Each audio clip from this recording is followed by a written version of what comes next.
প্রধানমন্ত্রী মহোদয় দুটি প্রশ্ন ছিল, অনেক শিক্ষকদের নিয়ে অনেক গণমাধ্যম কর্মী প্রশ্ন করেছে। আমার বেসিক প্রশ্ন হচ্ছে, আপনারা শিক্ষকদেরকে বেতন দেন না, আপনারা শিক্ষকদের কিন্তু অনুদান দেন।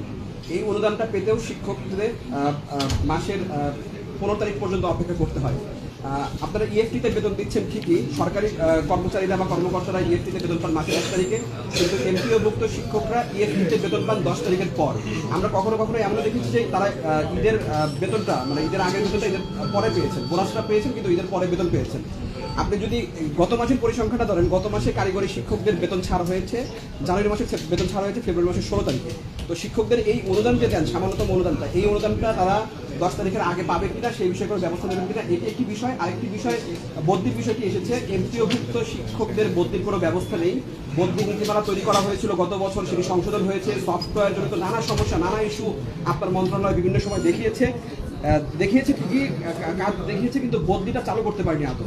এই বদলিটা আপনি আগামী মাসের মধ্যে চালু করতে পারবেন কিনা, বা এই বিষয়ে যেহেতু সবকিছু রেডি আছে, সফটওয়্যারের ডেমো প্রদর্শনী হয়েছে, এটা চালু করতে পারবেন কিনা সেই দুটি বিষয় একটু বলুন। আমি আশা করছি যত তড়িৎ গতিতে সম্ভব এগুলি করা হবে, এবং করা না হওয়া পর্যন্ত আমাদের সিস্টেমে যদি কোনো ত্রুটি থেকে থাকে সেটাও দেখা হবে, খতিয়ে দেখা হবে।